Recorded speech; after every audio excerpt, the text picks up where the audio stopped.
Oh boy. The plot thickens. Pascal. What's up, y'all? It's your boy Pascal back at it again with another pop-up video. Be sure to follow me on Instagram and on Twitter, The Pascal Show. One word, hit that like button down below and don't forget to crush that subscribe button if this is your first time checking out this channel right here. Anyway, we got to jump into this conversation. This is some new news that's going on right now. Apparently, the police were warned about the Nashville bombers stuff before this, like a year ago, before this explosion actually happened. They were given a fair heads up, apparently, about the Nashville bomber. So we got to jump into this story here. Girlfriend of the Nashville bomber warned police he was building explosives in 2019. This is what police report says. So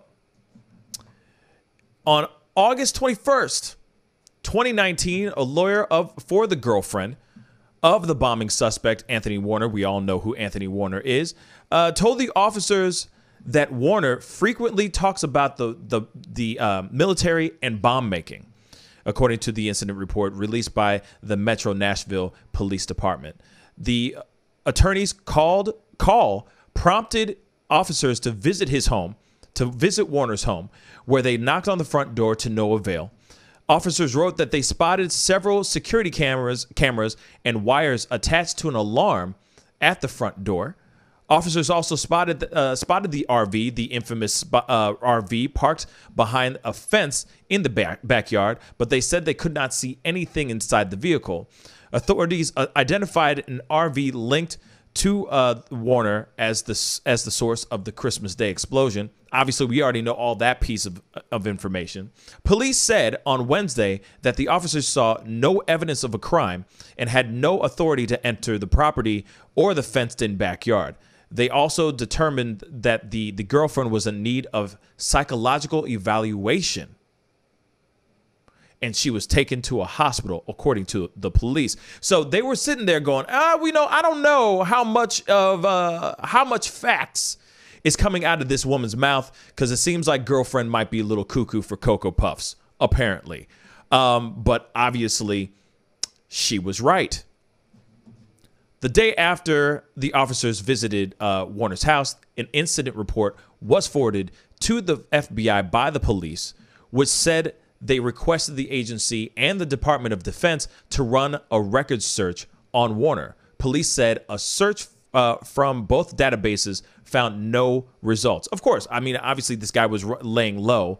Clearly, this dude was laying low and planning his attack, planning his big move, right? So the Metro Nashville Police Department did not say they requested the FBI to open an investigation into Warner, but said their hazardous devices unit followed up on the incident report with the attorney. According to the police, the attorney told the department that Warner did not care for the police.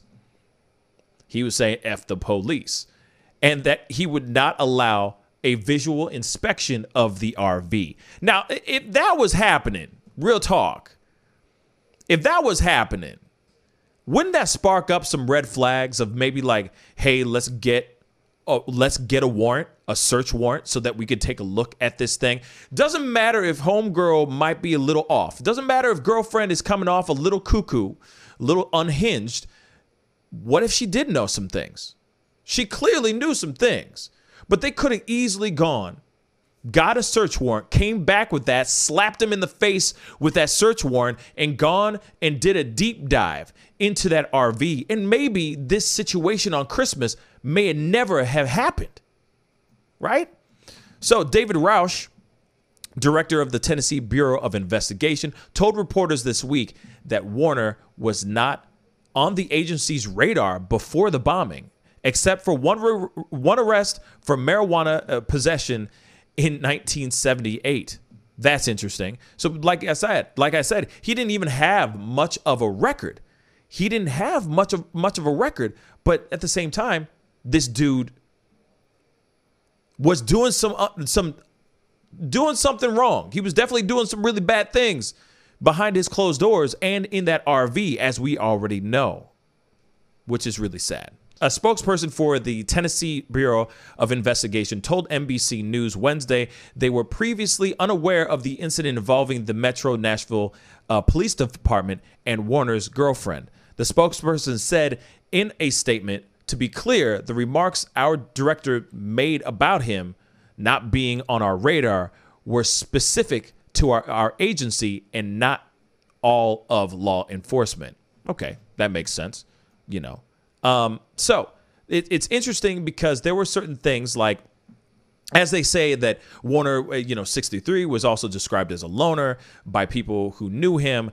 He recently retired from his information technology as an information technology consultant. But still, no matter what, it doesn't mean that every single person that you see is automatically if they're a loner, that means that's grounds for being a Christmas, Nashville Christmas bomber. You know what I'm saying? Doesn't mean that at all. But when you have somebody who, doesn't matter if that person is a little unhinged or a little off or whatever, doesn't matter. If they come off a little bit weird, does not mean that what they're saying isn't valid. Like I said, if they really took that woman seriously, instead of saying, oh, that girl's crazy and she needs some psychological help, if they just went and listened to her, maybe this situation would have been different. This situation would be completely different. That's what I think. I understand that there's a lot of people that cry wolf. I understand that there's that. I understand that there's people who are just delusional and off their meds or, psychologically just tweaked. But at the same time, when you have somebody saying, hey, this person's building bombs, I feel like wouldn't law enforcement take that a little bit more seriously than just a knock on the door and then, oh, he's not letting us come in and check out his RV. Okay, those are his rights. Walk away. I mean, you go, you get the information, you get a search warrant, and you search warrant that ass. That's what I think. That's what I personally think. Because given the fact that this actually happened, and a year ago, this girlfriend said he's making bombs in his house, should have made the FBI or law enforcement take this whole situation a lot more seriously. He also had access to explosive devices, all this stuff. And how did he get all this info? How did he get access to all these things without under people's noses, under law enforcement's noses? Wouldn't they sit there and go, wait a second, why is this guy getting access to this type of highly volatile material that could kill multiple people? Wouldn't that raise a red flag as well? Inquiring minds would like to know. To me, this is a weird ass story. Seems weird to me. And of course, like I said, as news starts to add on to this situation, I will be covering it and talking about it as much as I can. But at the same time, like I said, they knew this about a year ago. Well over a year ago, and they didn't even do anything about it. No search warrant, no nothing. Bruh, that's weird to me. Anyway, comment down below. Let me know what you think on this situation. This is weird, don't you think? To me, this is weird. To me, this could have been remedied a year ago, well over a year ago. Get a search warrant, y'all. Damn. I don't care if that person feels like they're being discriminated or anything like that just because they may march to the beat of their own little drummer boy. I get that. You know what I'm saying? I get the being on the other side, the receiving end of it. But bruh, come on, y'all. Search warrant. Done deal. Comment down below. Let me know what you think. Hit that like button down below. Don't forget to crush that subscribe button. And also join my Discord. Link is down below. Anyway, time to get going. Be good to yourselves. Be good to one another. And I'll see you guys in the next video. This is The Pascal Show. Bye. Pascal. You are now rocking with that dude Pascal. We be going wild.